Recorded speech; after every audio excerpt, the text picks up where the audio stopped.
Microsoft is giving a boost to my favorite Xbox feature. Just how cheap can the Series S get? Is it finally time to jump into Cyberpunk? And did Xbox drop the worst game of 2022? My giveaway is live. There's a link down in the description below with instructions on how you can win your very own Series X from me. Let's discuss.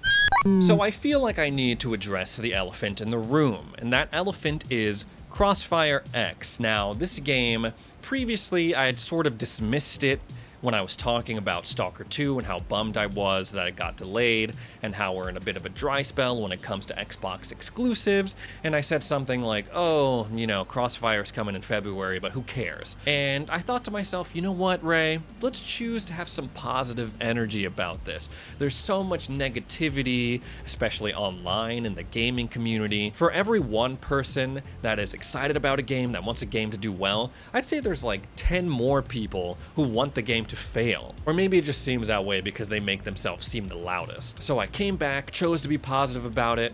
I talked about it in a video before it launched, and I think my exact words were, I think people are sleeping on this game. You know, I highlighted how the original Crossfire was huge over in the Eastern video game market. I talked about how Remedy was handling the campaign versions of the game, and how much I loved their work on Control and the Alan Wake series, and how was I repaid by a terrible, terrible launch. IGN reviewed this game terribly. They gave it a 3 or a 4 out of 10, I think.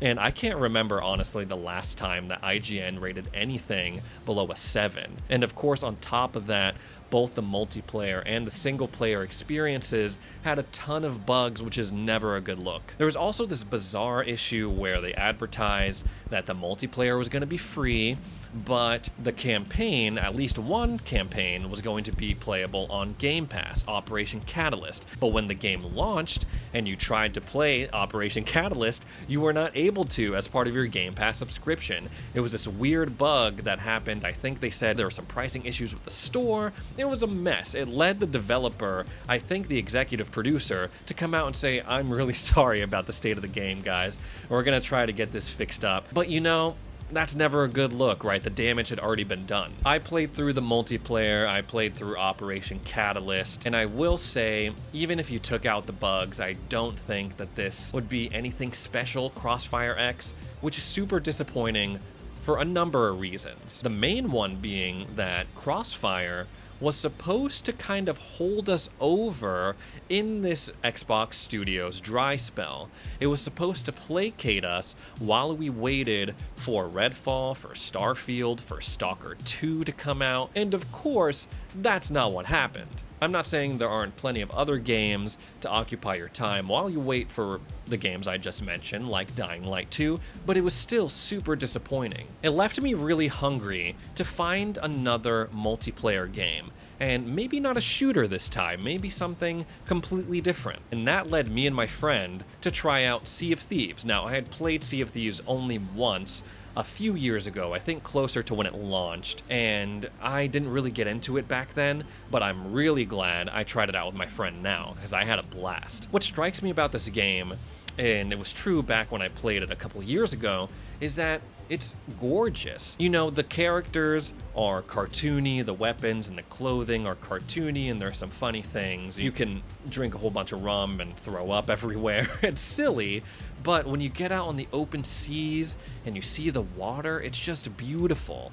And the weather is super dynamic as well. It could be totally clear, sunny, perfect day for sailing, and then all of a sudden this green, ghastly fog rolls in. All sorts of storms will pop out of nowhere, which affect the tides and how you sail.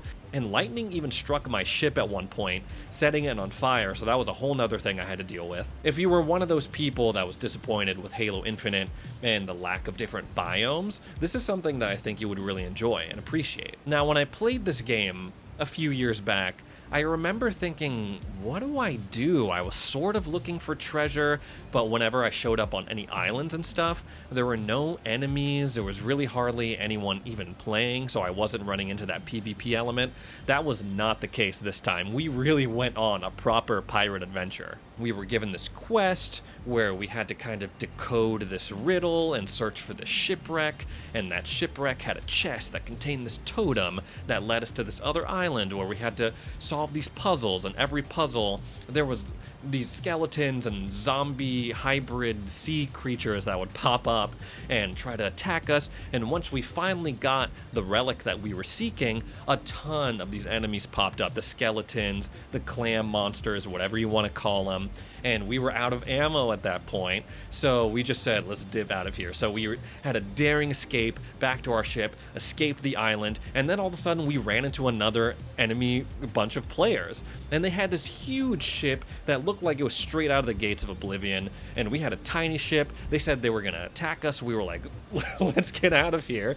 And so we had to avoid them. On the way back to turn in our relic, a megalodon started chasing us. This freaking giant shark just appeared out of nowhere, started chasing us. It was crazy. I just kept thinking to myself, this is the first quest that we have done, and all this stuff is happening to us. Eventually we turned everything in. It was great, but it was a very exciting pirate adventure, I will say. We had such a good time that we have committed to playing every Thursdays on Twitch. I have the link to my Twitch down in the description.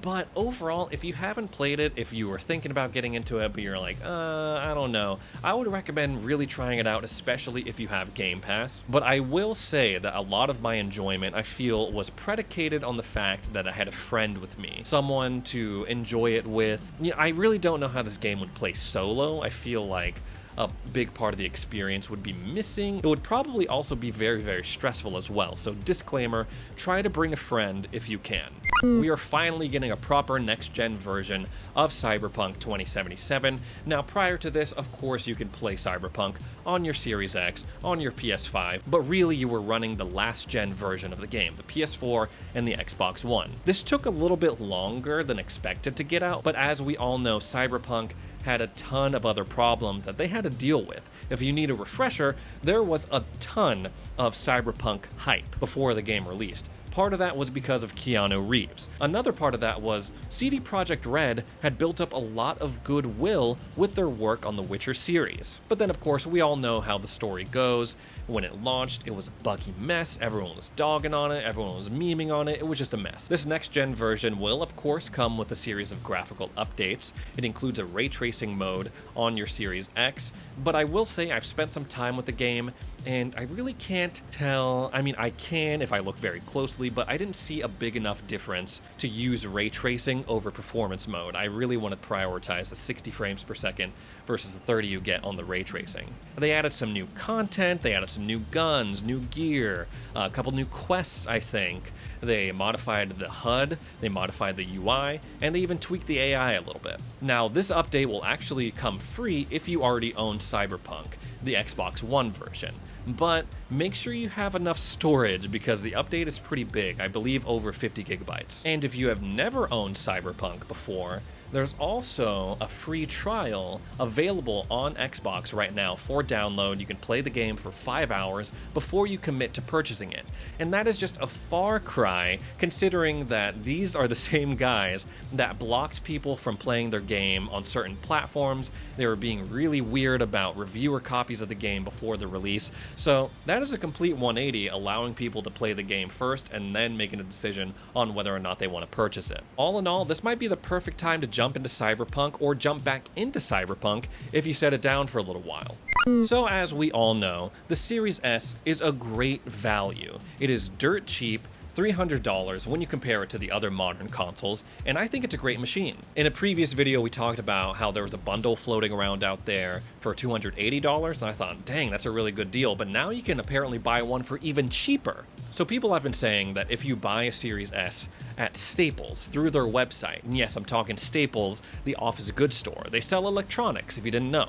People have actually been able to combine these two different discount codes, which gives them a $45 discount, bringing the price of the Series S all the way down to $255. And of course, that is nothing when you're talking about a next-gen console, a brand new Xbox. Now, there is a good chance that by the time this video goes up, that the Series S units are sold out, that Staples fixes it so where you can't stack the coupon codes, but it's worth a try right, if you go on over and while you're checking out, you use the codes 40765 and 29767, you could get a super cheap next-gen Xbox. Now, the Series S has been getting a lot of hate recently, specifically for the fact that they're locked in on 1080p 30 FPS for Dying Light 2, and that is also the case on this next-gen version of Cyberpunk. But when I talked about the Series S Dying Light 2 stuff, people were bringing up some good points, and that's the fact that there is a huge demographic out there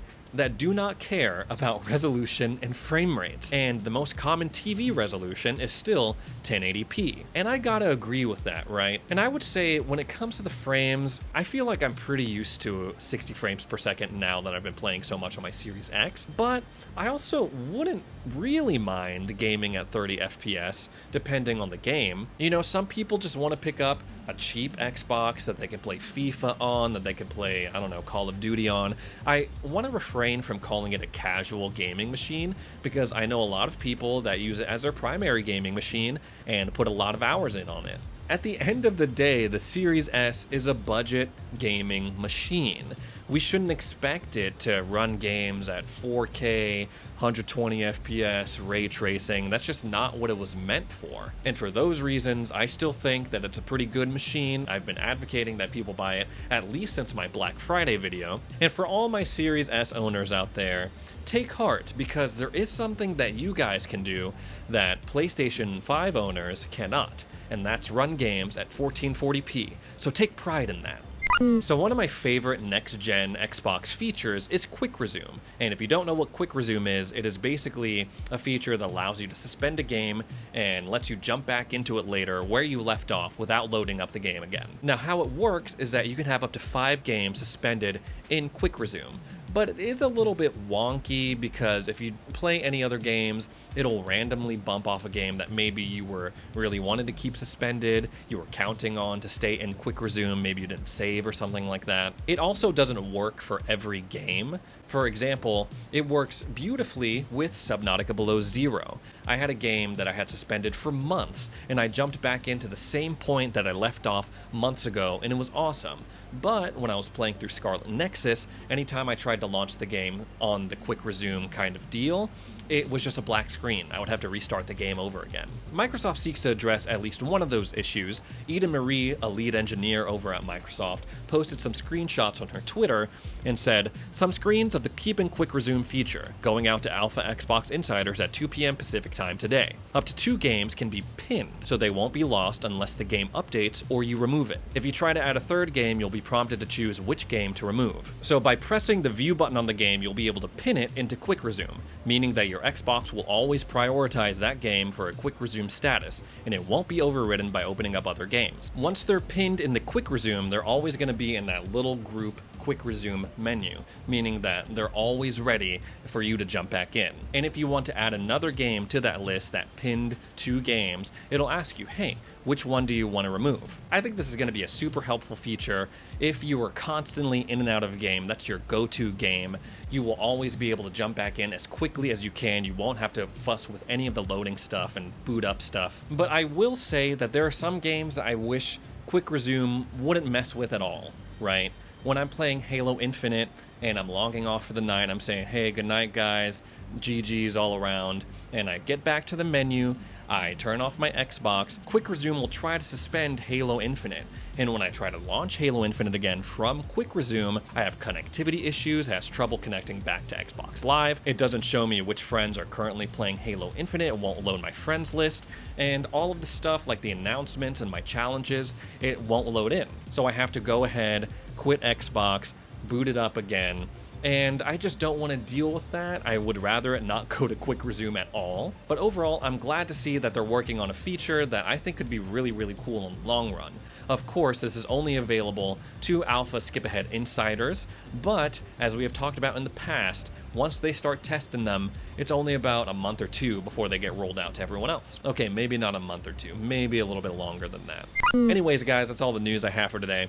If you're tuning in for the first time, my name is Ray, and I would very much appreciate it if you went on over to Twitter and followed me at StayXboxReady. My giveaway is live. There's a link down in the description below with instructions on how you can win your very own Series X from me. Thanks so much for tuning in, and we'll see you in the next video.